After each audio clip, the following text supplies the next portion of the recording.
तरफ दौड़ी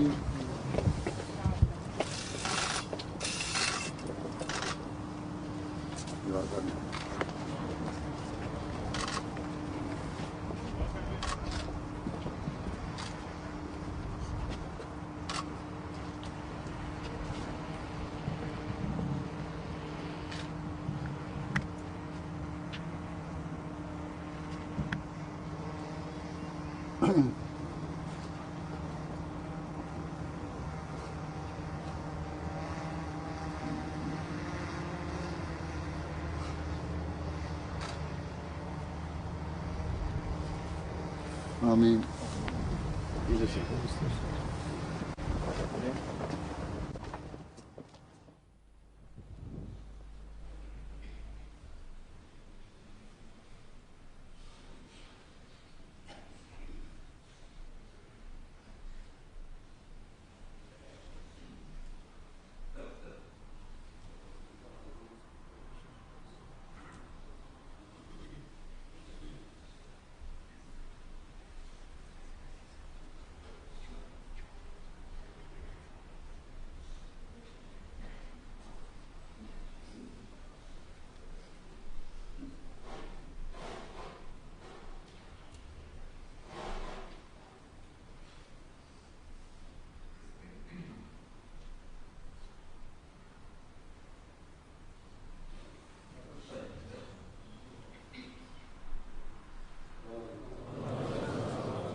الله أكبر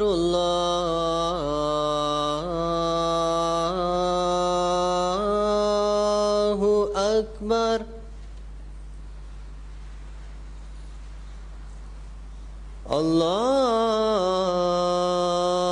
الله أكبر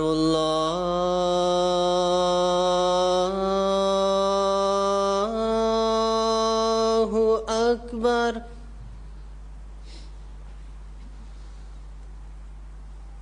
أشهد أن لا إله إلا الله أشهد أن لا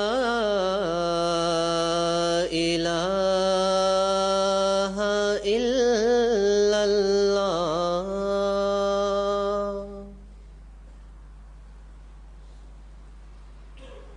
أشهد أن محمدًا رسول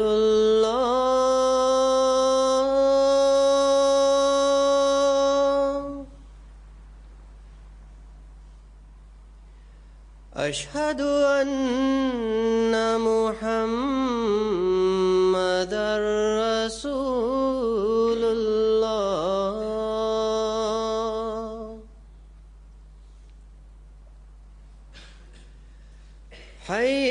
حي على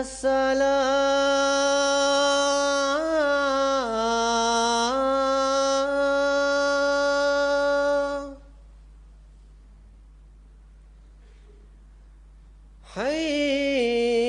حي على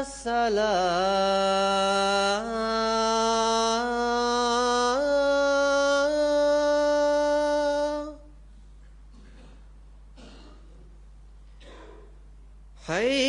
حي على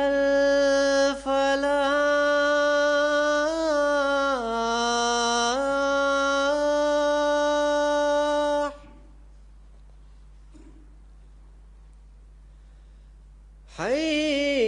حي على الفلاح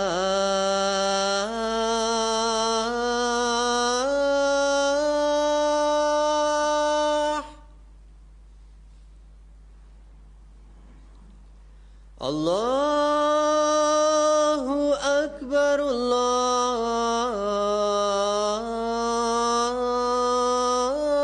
الله أكبر لا إله إلا الله.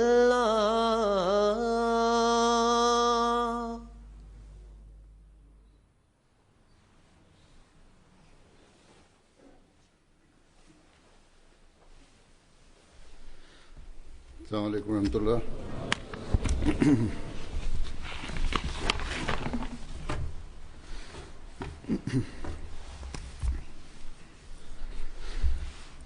أشهد أن لا إله إلا الله وحده لا شريك له وأشهد أن محمدا عبده ورسوله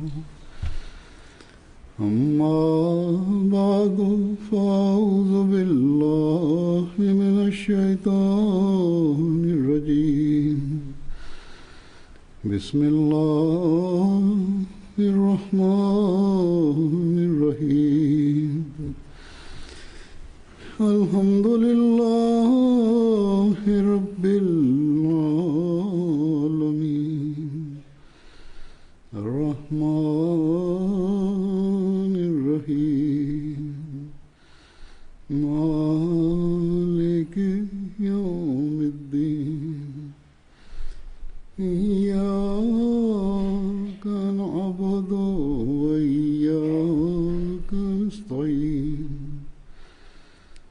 اهدنا الصراط المستقيم صراط الذين أنعمت عليهم غير المغضوب عليهم ولا الضالين.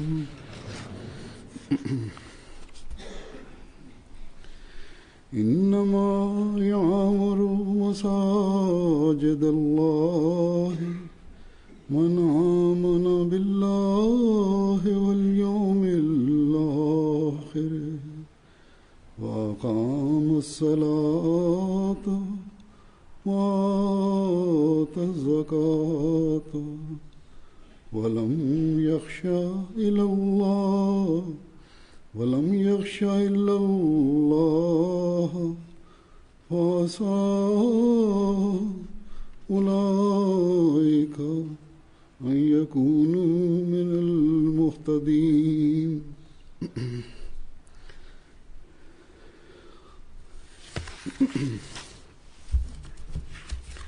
الذين مكناهم في الأرض أقاموا الصلاة وآتوا الزكاة وأمروا بالمعروف ونهوا عن المنكر ولله عاقبة الأمور.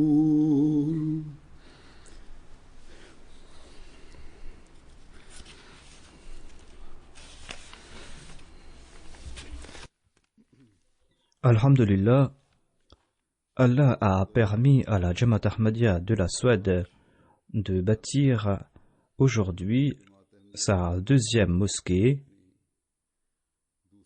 une mosquée qui porte le nom de Mosquée Mahmoud.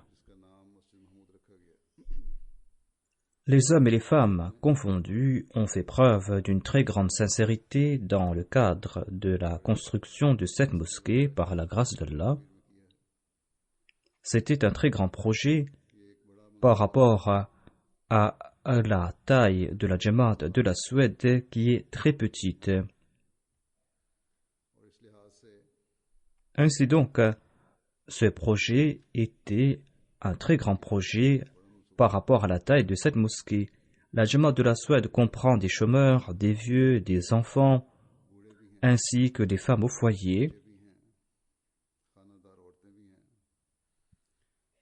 D'une part, ceux qui ont des revenus ont consenti à de grands sacrifices, ils ont consenti de leur mieux à des sacrifices financiers pour la construction de cette mosquée.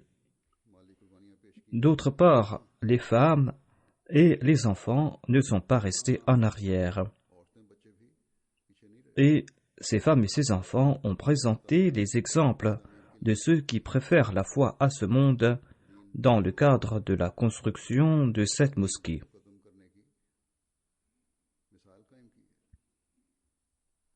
Qui est celui qui n'a pas d'envie? Qui est celui qui n'a pas de besoin?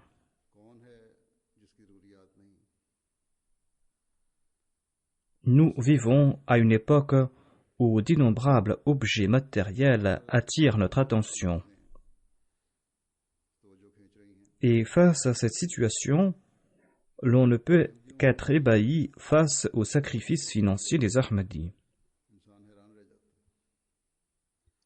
Sachez qu'il n'est point question de la construction d'une seule mosquée. On ne cesse constamment de construire des mosquées, de bâtir ou d'acheter des centres de prière. On ne cesse de bâtir ou d'acheter des centres ou des mission houses.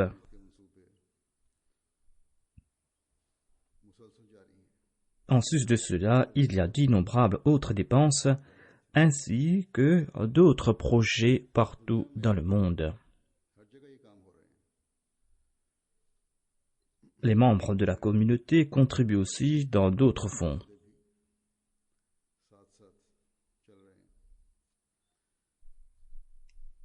Ces Ahmadis qui vivent dans une aisance relative consentent aussi à des sacrifices afin d'aider les Ahmadis des pays pauvres.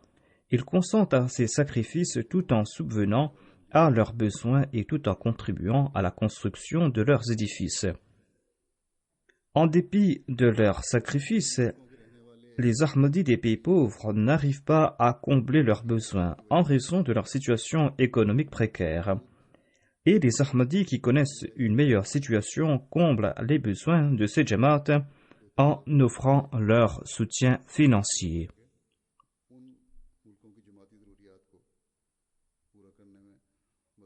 Par la grâce d'Allah, il y a au sein de la Jamaat Ahmadiyya nombre de personnes qui désirent ardemment contribuer dans la voie d'Allah. Ces personnes sont imbues de cet esprit islamique qui les pousse à dépenser pour la cause de la Jamaat, à dépenser pour la cause d'Allah. C'est un esprit de sacrifice qu'a insufflé en nous l'amoureux parfait du saint prophète Mohammed lui à notre époque.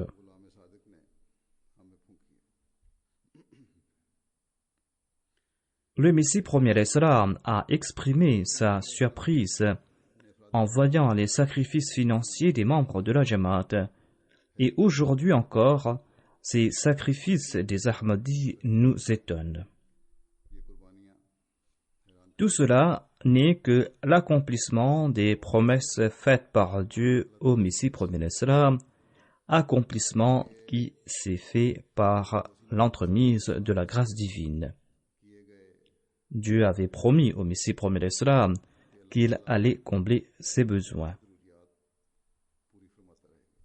Cet édifice comprend une mosquée, une résidence qui comprend 2 chambres, des bureaux et une bibliothèque. Et selon l'estimation qu'on m'a présentée, la construction a coûté 37 500 000 couronnes suédoises, soit 3,2 millions de livres sterling. On a aussi construit une salle, une résidence pour le missionnaire ainsi qu'une cuisine. On est en train de compléter la finition de la salle. Les administrateurs pensent qu'il y aura quelques dépenses de plus et que l'on dépensera entre 8 à 10 millions de couronnes suédoises de plus. Bon nombre de travaux sont accomplis par le bénévolat, comme c'est le cas dans la plupart des projets de la Jamaat Ahmadiyya. Et grâce à ce bénévolat, l'on arrive à faire des économies jusqu'à un certain point. Certains bénévoles ont travaillé ici matin et soir. Certains m'en ont informé et ils m'ont dit qu'ils retournaient chez eux, que pour quelque temps ils retournaient pour terminer les travaux afin que l'on puisse faire l'ouverture de la mosquée. Cependant, certains travaux n'ont pas encore été complétés, comme je viens de le dire. Quand les entreprises de construction ou quand les ouvriers entrent sur un chantier, eh bien, ils le quittent à leur guise. Les responsables de la Jamaat auraient dû garder une marge avant de m'inviter. En tout cas, que la récompense ceux qui ont consenti à ces sacrifices financiers, ainsi que ceux qui ont participé d'une manière ou d'une autre à la construction de cette mosquée et de ce complexe. Qu'Allah leur accorde la meilleure des récompenses. On a bâti une très belle mosquée et les voisins ont fait les éloges de sa beauté. 2 jours auparavant, des journalistes de la presse écrite et de la radio étaient présents sur les lieux. Et ces journalistes m'ont dit que l'édifice de la mosquée est très beau et que la mosquée contribue beaucoup à la beauté de la région.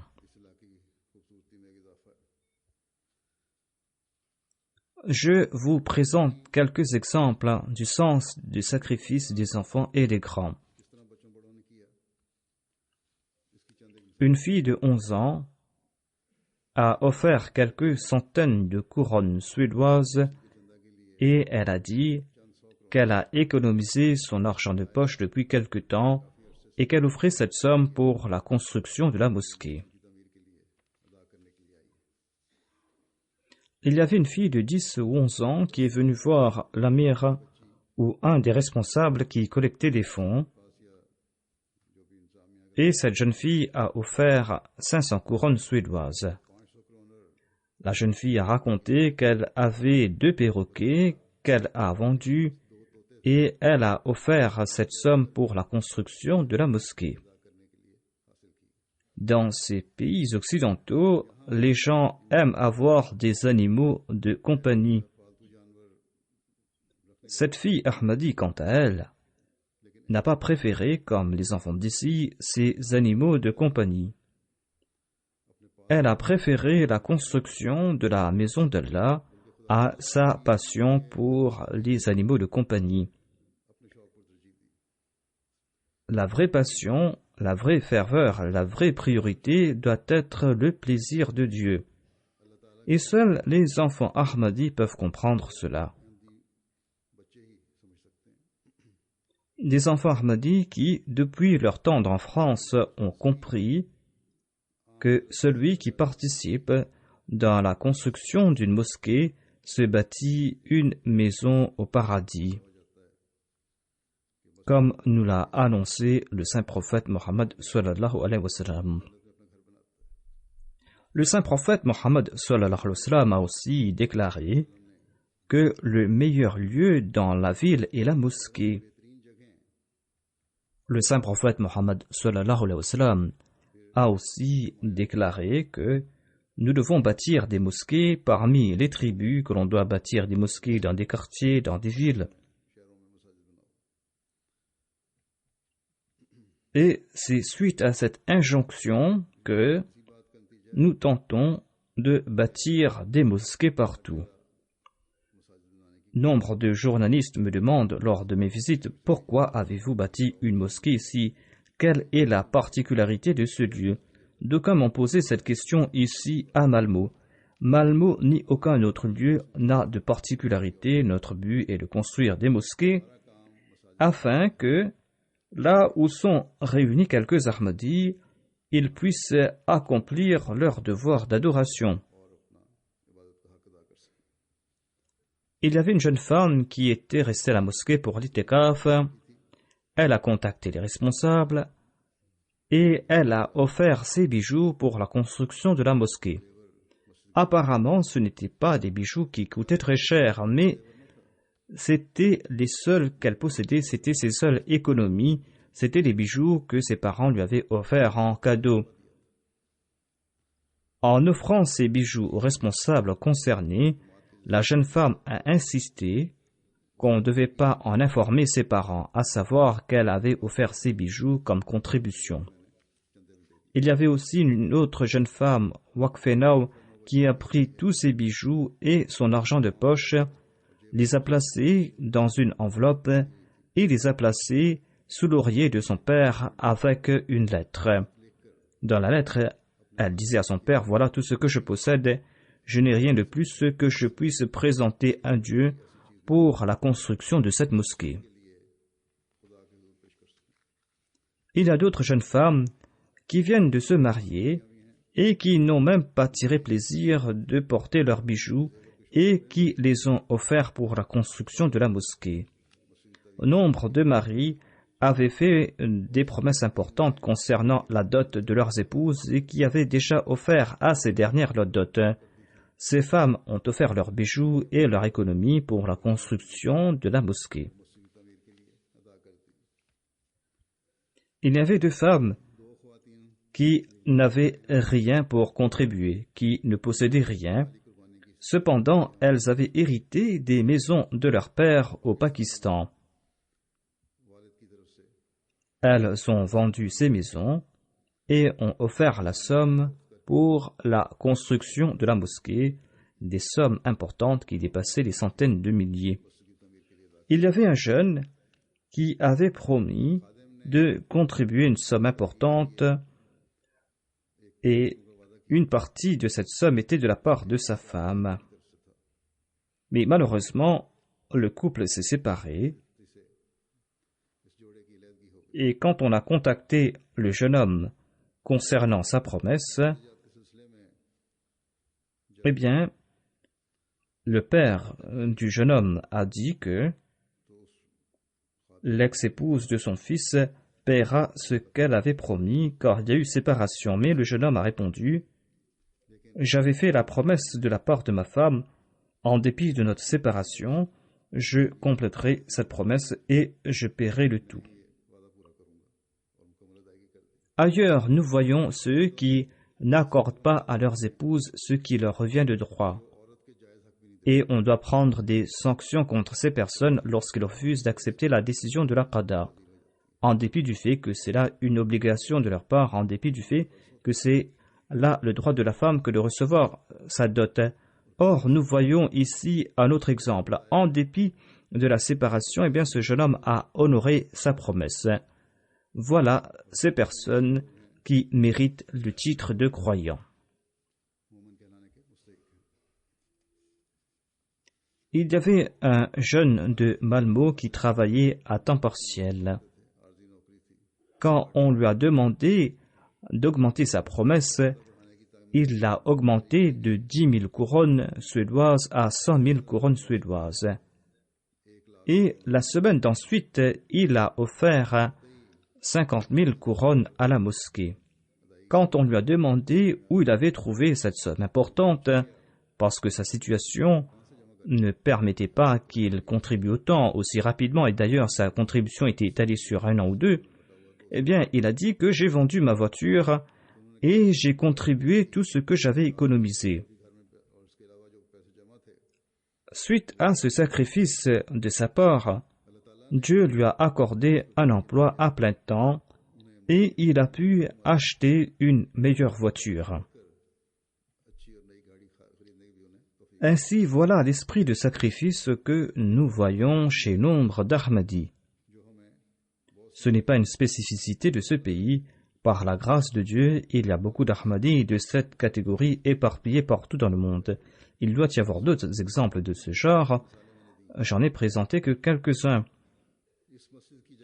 Je vous présente à présent quelques chiffres à propos du terrain, de la construction de la mosquée ainsi que la capacité d'accueil de la mosquée. Ce projet a été lancé en 1999 quand on a fait la demande à la commune. Mokaram Ahsanullah Saheb a acheté ce terrain de 5000 m² et il l'a offert à la Jamaat. Ce terrain se trouve sur une éminence, sur un lieu qui est très visible. Une autoroute principale passe à côté. une autoroute qui relie la Norvège, la Suède et l'Europe. Ainsi, toutes les grandes villes de la Suède et de la Norvège sont liées par cette autoroute, une autoroute qui est très fréquentée. Et ainsi, tout visiteur peut voir au loin le beau et haut bâtiment de la mosquée. Cette mosquée qui donne le message de l'unicité de Dieu. Qu'Allah fasse que tout Ahmadi puisse s'acquitter de ses devoirs envers la mosquée après sa construction. Et que cette mosquée soit un moyen pour transmettre pour toujours le message de l'unicité divine. Et que sa beauté réelle, qui est celle des préceptes religieux, puisse briller davantage. Et d'ailleurs, c'est cela l'objectif même de sa construction.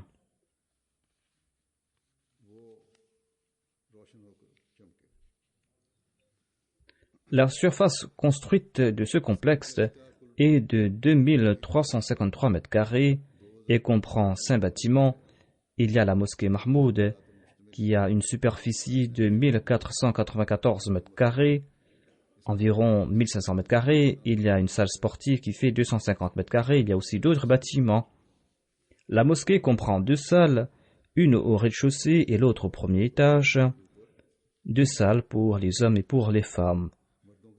D'aucuns disent que on met de côté les femmes et qu'elles n'ont pas le droit d'entrer dans la mosquée principale ou dans le bâtiment principal de la mosquée. D'aucuns soulèvent cette objection contre l'islam en tentant ainsi de critiquer l'islam. Ceci est une très bonne réponse à ces personnes. Dans une seule mosquée, il y a les 2 salles qui sont similaires et qui peuvent accueillir chacune 500 fidèles pour la prière. 700 fidèles peuvent prier dans la salle sportive. Ainsi, par la grâce de Dieu, 1700 personnes peuvent prier ensemble dans cette mosquée. Aujourd'hui, il y a beaucoup de visiteurs de l'étranger. C'est pour cette raison que la mosquée a l'air remplie. Sinon, durant les jours ordinaires, ce sera une grande mosquée, il y aura beaucoup de place. Même si toute la Jamaat du pays s'y réunissait, eh bien, la moitié de la place sera vide dans les salles du premier étage et au rez-de-chaussée.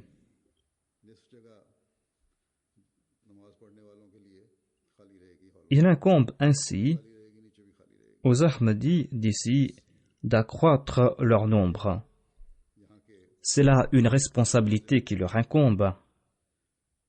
Aujourd'hui, c'est l'ouverture de la mosquée, je suis aussi présent, beaucoup de personnes sont présentes de l'extérieur. C'est pour cette raison que la mosquée est remplie. Dans les 2 salles, il y a aussi des gens qui sont assis à l'extérieur. Sinon, durant les jours ordinaires, cette mosquée sera si vaste que même si la Jamaat du pays tout entier s'y réunissait, la moitié de la mosquée sera vide. Ainsi donc, les Ahmadis d'ici doivent accroître leur nombre. Vous allez aussi devoir dissiper les malentendus qu'ont les gens à propos de l'islam. Vous allez devoir aussi inviter ces gens vers l'unicité de Dieu tout en dissipant leurs malentendus. La sympathie à l'égard de ce peuple nous impose cette responsabilité, c'est là leur droit. L'État et la nation suédois nous ont accordé de la place ici dans ce pays. C'est là une faveur de leur part. Et la meilleure façon de leur retourner cette faveur qu'ils vous ont accordée est de les rapprocher d'Allah. L'on pourra s'acquitter de son devoir envers la mosquée en faisant accroître le nombre de fidèles.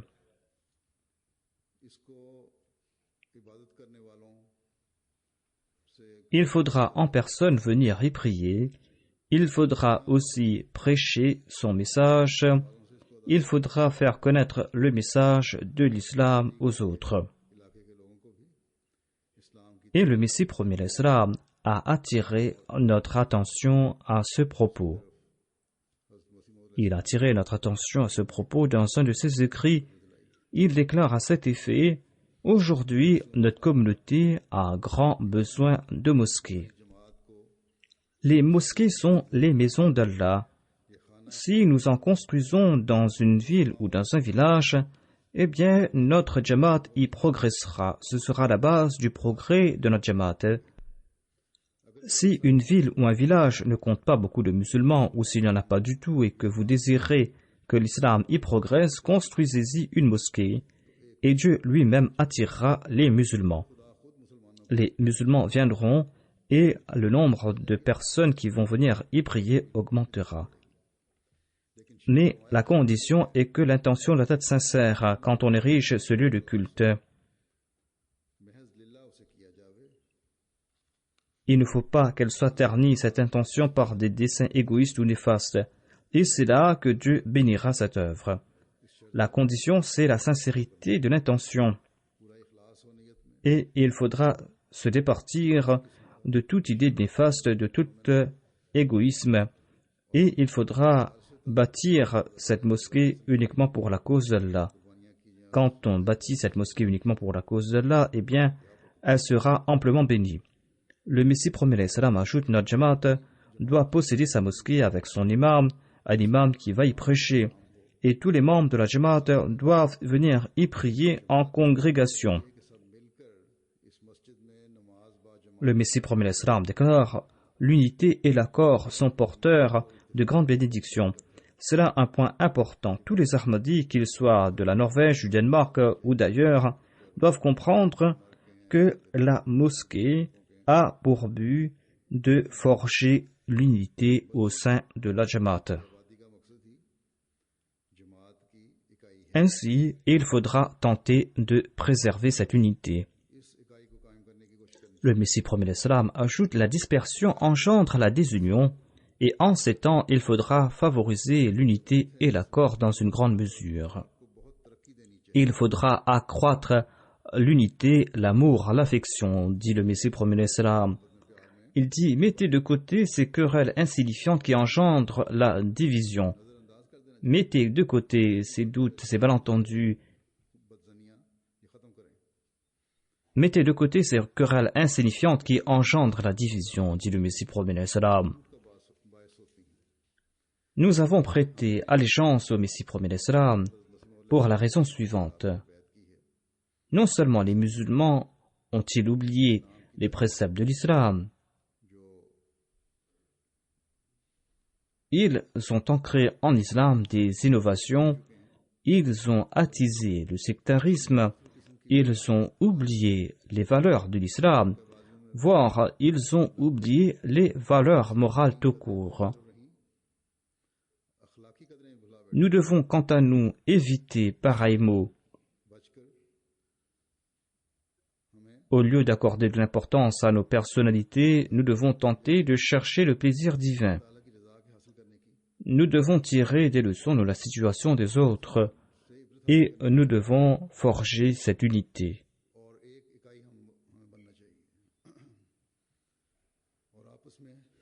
Pour ce faire, nous allons devoir suivre la voie qui a été tracée par Dieu pour nous. Le Messie promet l'Islam nous prodigue des conseils concernant la Salat et les mosquées. Je vous présente cela. Il déclare: des récompenses ont été liées à la prière en congrégation. Le but final est de faire naître l'unité. Afin d'engendrer cette unité, nous avons reçu le commandement de placer nos pieds sur une même ligne. Quand on se tient en rang, les talons des pieds doivent être sur une même ligne. Le rang doit être tout droit et l'on doit se toucher. L'image que nous présente cela est celle d'une seule personne. On doit se tenir tout droit comme s'il s'agissait d'une seule personne. Et la lumière de l'un doit se transférer à l'autre. D'aucuns ont plus de spiritualité que d'autres et le Messie promet l'Islam a déclaré que si vous êtes unis, vous allez vous transférer la lumière de la spiritualité. et la division qui naît de l'égoïsme n'aura pas lieu d'être. Voilà le souhait du Messie premier d'Islam. Il désirait mettre fin à toute tendance individualiste et égoïste et que règne l'unité. Il a dit: sachez que l'homme a le pouvoir d'absorber la lumière de l'autre. C'est afin de préserver cette unité qu'il a reçu l'ordre d'accomplir quotidiennement la prière dans la mosquée de son quartier, une fois par semaine dans la mosquée de la ville, et de se réunir pour l'Aïd une fois par an. Et tous les musulmans du monde entier doivent se réunir une fois par an à la maison d'Allah. Le but de ces ordres, c'est l'unité. L'injonction d'accomplir la Salah jusqu'à celle d'accomplir le Hajj est pour but d'unir les musulmans. Mais malheureusement, ce sont les musulmans qui sont les plus divisés. C'est parmi les musulmans que l'on voit plus de troubles. Nous, les Ahmadis, nous devons servir d'exemple et nous devons informer le monde à propos des enseignements véritables de l'islam. Le Messie premier d'Islam ajoute: la vraie beauté des mosquées ne se trouve pas dans leurs édifices, mais en ceux qui viennent y prier en toute sincérité. Sinon, voyez toutes ces mosquées qui sont vides, a dit le Messie premier d'Islam en indiquant dans la direction des mosquées des musulmans. La mosquée du saint prophète Mohammed paix soit lui était toute petite. Son toit se composait de branches de dattier et lorsqu'il pleuvait, l'eau traversait le toit. La beauté de la mosquée se trouve dans ses dévots. À l'époque du saint prophète paix soit lui, les gens de ce monde avaient bâti une mosquée que Dieu avait ordonné de démolir. Cette mosquée s'appelait la mosquée d'Arar, c'est-à-dire la mosquée qui est nuisible. La consigne de Dieu est de bâtir des mosquées afin d'acquérir la taqwa.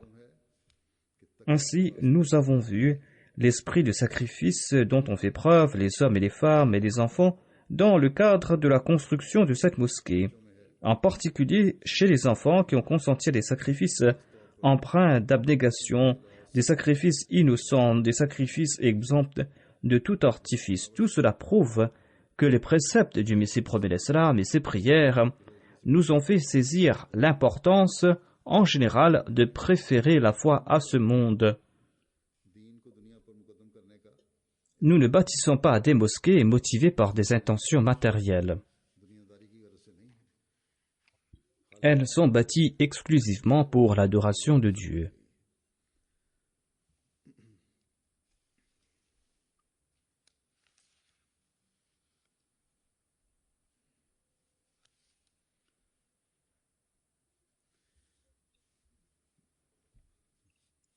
Elles sont bâties pour mériter le plaisir de Dieu en marchant sur les voies de la taqwa. Ainsi, après avoir accompli toute œuvre pour mériter le plaisir divin, et après avoir atteint un objectif, nous ne devons pas négliger l'objectif fondamental de notre vie. Ne croyons pas que nous nous sommes acquittés de nos devoirs après avoir bâti cette belle mosquée. Ne croyons pas que notre œuvre s'est achevée après la construction de cette mosquée. Notre tâche principale débute après la construction de cette mosquée. Tous ceux d'ici doivent s'en rappeler. Dieu affirme que j'ai créé les djinns et les hommes pour qu'ils m'adorent.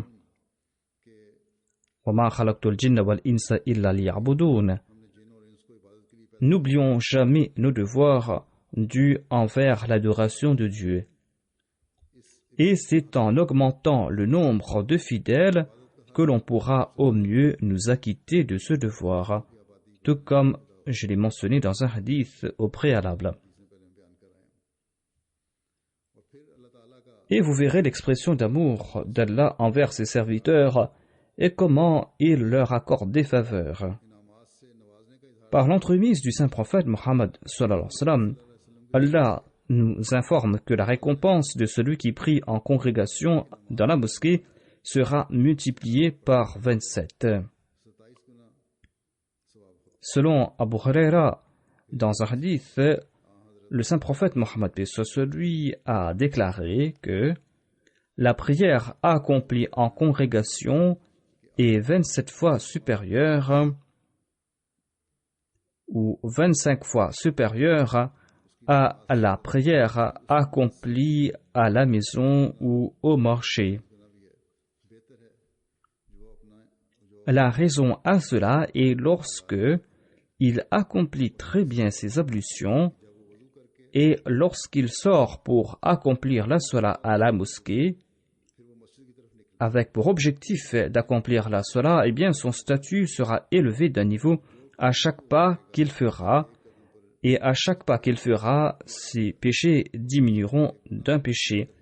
Et tant qu'il accomplira la salat sur son tapis de prière, les anges vont prier en sa faveur pour qu'Allah lui accorde des faveurs et des grâces.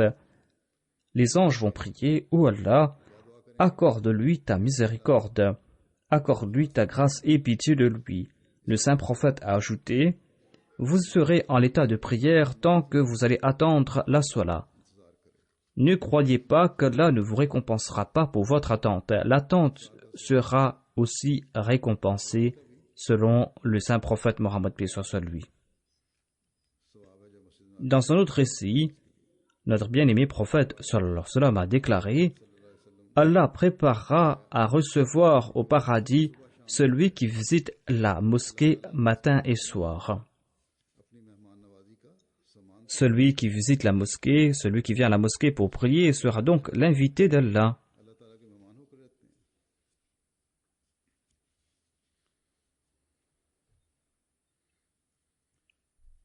Nous prouverons notre reconnaissance envers Dieu pour cette mosquée en faisant montre d'une plus grande affection mutuelle. Vous devez tous, les Ahmadis de la Suède et ceux des autres pays, faire montre de cette qualité. Acquittez-vous de vos responsabilités envers cette mosquée en faisant montre d'une plus grande affection mutuelle. Après la construction de cette mosquée, vous devez être de meilleurs exemples des préceptes de l'islam pour les autres. Vous devez en informer les autres à ce sujet. Tout comme l'a annoncé le Messie premier salam, la mosquée sera un moyen pour créer des musulmans. Si nos actions à nous ne sont pas en accord aux préceptes de l'islam, si nous ne sommes pas en train de transmettre le message de l'islam aux autres, les gens seront peut-être attirés par la mosquée. Et d'ailleurs, celle-ci se trouve sur une autoroute, tout comme je l'ai dit auparavant. Eh bien, sa coupole brillante attirera peut-être l'attention des autres. Cependant, cette attention sera fixée sur la beauté externe de la mosquée. Sa beauté réelle sera visible quand les dévots feront montre de leur beauté spirituelle en venant y rendre culte à Dieu. Donc, même les sacrifices qui ont été motivés par un enthousiasme passager méritent considération. Certains étaient pris d'une faveur passagère, d'autres ont fait des sacrifices pendant plusieurs années, en particulier les enfants et les jeunes. Mais l'heure des sacrifices continuels ne vient de sonner que maintenant, à savoir que maintenant, nous devons transformer la beauté apparente de cette mosquée en beauté spirituelle. Il s'agit là d'une tâche importante que nous devons accomplir, que doivent accomplir les gens qui habitent ici, à savoir de transformer la beauté apparente de cette mosquée en beauté spirituelle et interne. Et la beauté spirituelle requiert une persévérance, un effort perpétuel.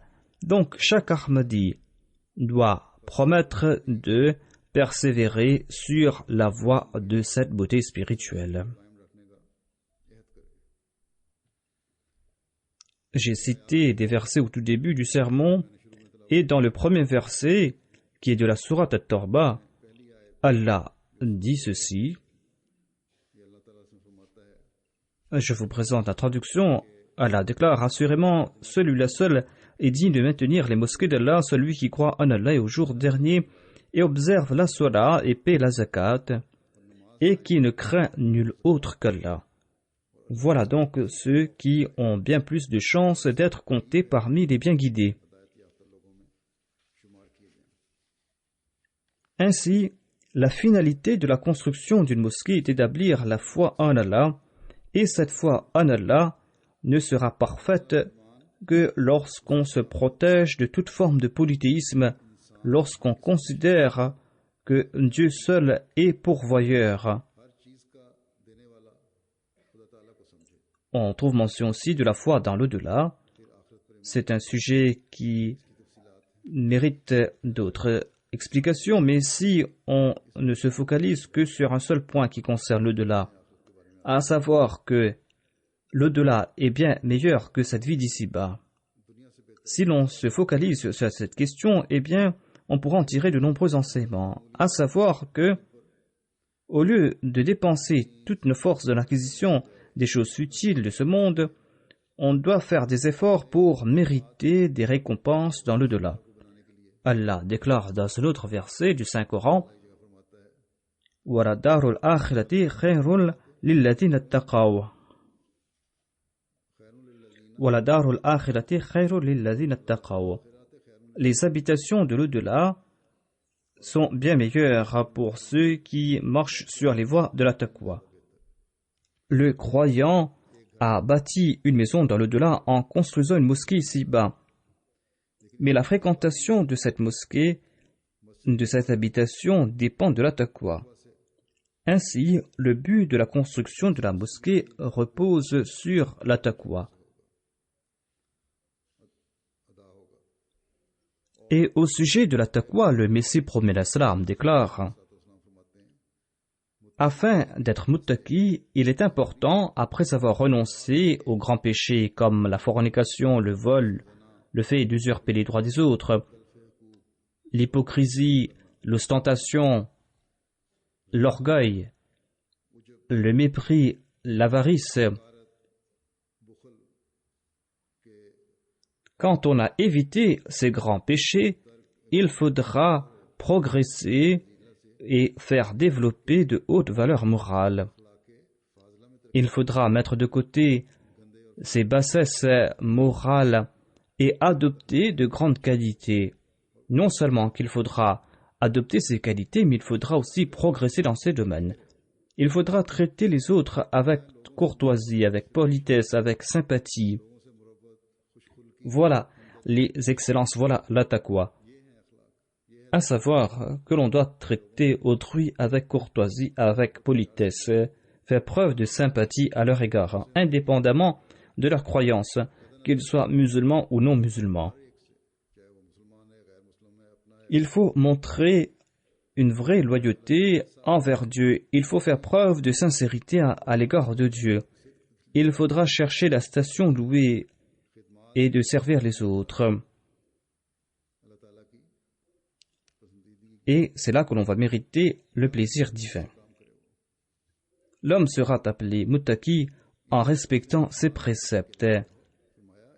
Quant à ceux qui possèdent toutes ces qualités, eh bien, ce sont ceux-là les véritables muttaqi. Autrement dit, si une personne possède uniquement l'un de ces attributs, si une personne ne possède qu'une de ces qualités, eh bien cette personne ne méritera pas le titre de muttaqi. Il faudra réunir en soi toutes ces qualités et c'est là que l'on sera considéré comme muttaqi. Il ne suffit pas de payer la chanda, d'accomplir la salat ou de se contenter de servir les autres.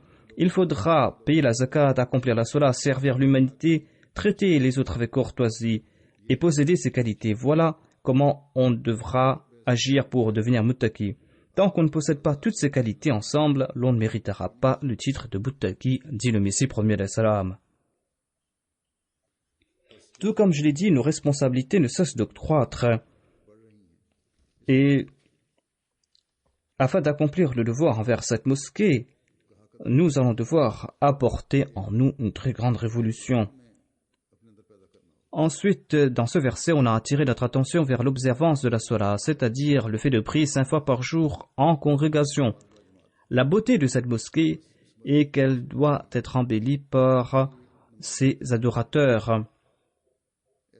Des adorateurs qui vont adorer Dieu en toute sincérité. Puis, en attirant notre attention vers la zakat, Dieu a attiré notre attention vers les droits des nécessiteux, Un véritable croyant qui croit en Dieu et au jour dernier va accomplir la Salat tout en se souciant du fait qu'il doit purifier sa richesse et ses biens. Et la meilleure façon de purifier sa richesse est de la dépenser dans la voie d'Allah tout en accomplissant ses devoirs envers autrui et de dépenser pour servir autrui. Et c'est uniquement chez les Ahmadis que l'on voit l'esprit véritable des sacrifices financiers.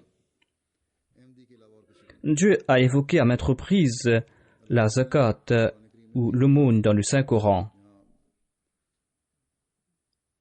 Dieu a attiré notre attention concernant les dépenses financières, en particulier la zakat. D'aucuns disent qu'au sein de la Jamaat, on n'accorde pas beaucoup d'importance à la zakat, alors que la zakat est un devoir fondamental en islam et qu'on accorde plus d'importance sur d'autres contributions. Cela est tout à fait erroné.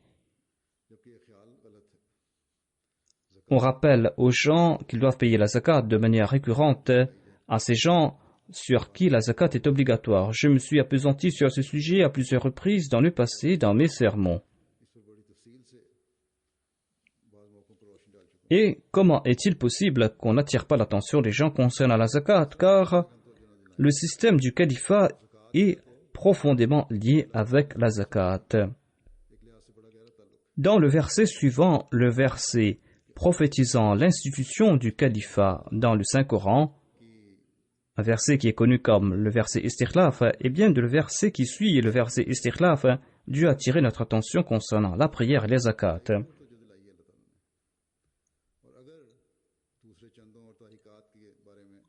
La zakat n'est pas obligatoire à tout le monde. La zakat est basée sur certaines conditions. Et d'ailleurs, la zakat ne pourra pas couvrir toutes les dépenses de la communauté. Et les œuvres de la Jamaat ne cessent de prendre de l'ampleur. Et c'est pour cette raison qu'il est important d'attirer notre attention sur d'autres contributions. Et c'est le Messie premier Islam lui-même qui a établi le système de la Chanda et de la Chanda Wasiya, le fait de contribuer mensuellement. En tout cas, je ne vais pas m'appesantir à ce sujet, j'y ai touché brièvement. Je voulais dire que, quoi qu'il en soit, avec la construction de la mosquée, notre responsabilité augmente davantage et on doit être vigilant à cet égard. Et on pourra le faire en forgeant une relation vivante avec Dieu, en gardant l'œil sur l'au-delà et en élevant les niveaux de sa taqwa. Lorsqu'on va faire des efforts pour chercher le plaisir de Dieu, c'est là qu'on pourra nous acquitter de ce devoir. On pourra le faire aussi en observant la prière et en servant l'humanité. La religion, la foi va montrer sa splendeur et sa force par le biais du Messie premier salam. Et cela s'est fait, car Dieu a envoyé le Messie premier salam à notre époque en tant que suivant véritable du saint prophète, paix soit sur lui. Il a été envoyé afin de montrer les exemples véritables des préceptes de l'islam. Le but de son avènement était de rétablir la grandeur de l'islam. Il est aussi le Khatam al-Khulafa.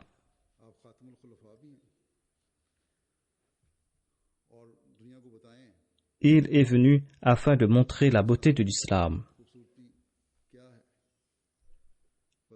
Le but de son avènement, donc, est de montrer au monde la beauté des enseignements de l'islam. Et dans le deuxième verset que j'ai cité, qui se trouve dans la sourate Hajj,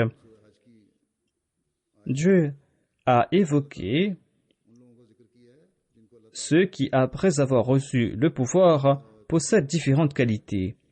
Parmi leurs qualités est le fait qu'ils respectent les heures de prière et qu'ils payent la zakat, qu'ils enjoignent le bien, qu'ils interdisent le mal. À notre époque, c'est par l'entremise du Messie premier l'Islam que la foi allait recevoir cette force et cette splendeur.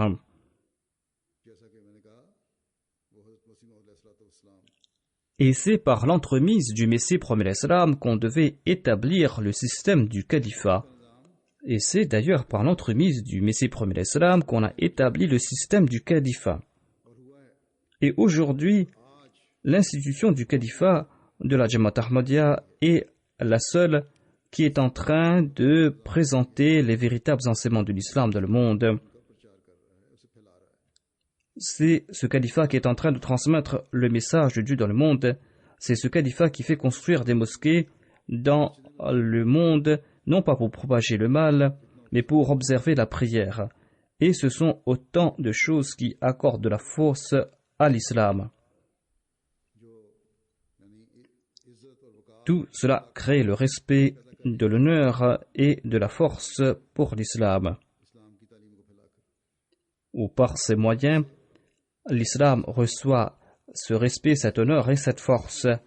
Ainsi donc, il incombe à tout Ahmadi de réfléchir à ce propos et de respecter ses engagements tout en conformant ses pensées au plaisir de Dieu. Il incombe à tout Ahmadi de s'évertuer en ce sens. À la lumière de ce verset, il faut retenir que lorsque les véritables serviteurs de Dieu cherchent l'aide de Dieu, eh bien, ils en sont récipiendaires.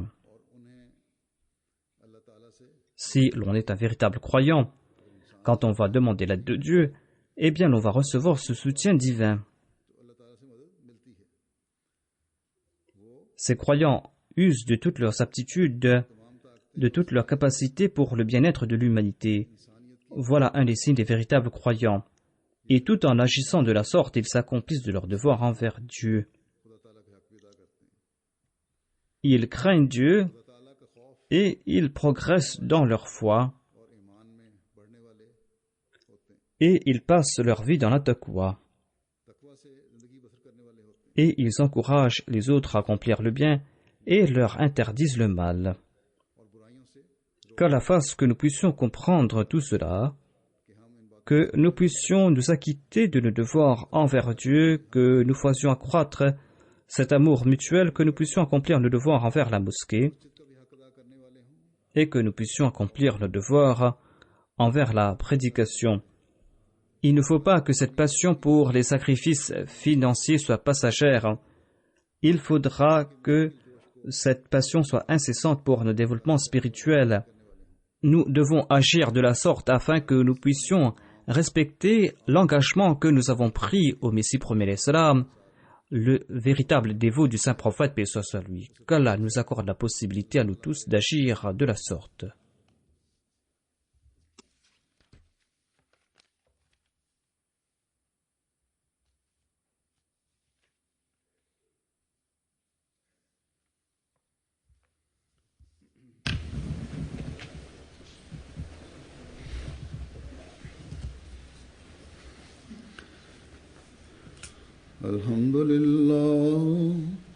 الحمد لله نحمده ونستعينه ونستغفره ونؤمن به ونتوكل عليه ونعوذ بالله من شرور أنفسنا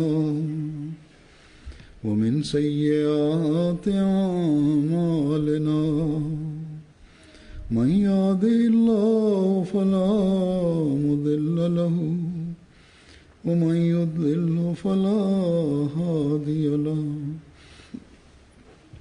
ونشهد أن لا إله إلا الله ونشهد أن محمدا عبده ورسوله عباد الله رحمكم الله إن الله يأمر بالعدل والإحسان وإيتاء ذي القربى وينهى عن الفحشاء والمنكر والبغي يعظكم لعلكم تذكرون اذكروا الله يذكركم وادعوه يستجب لكم ولذكر الله أكبر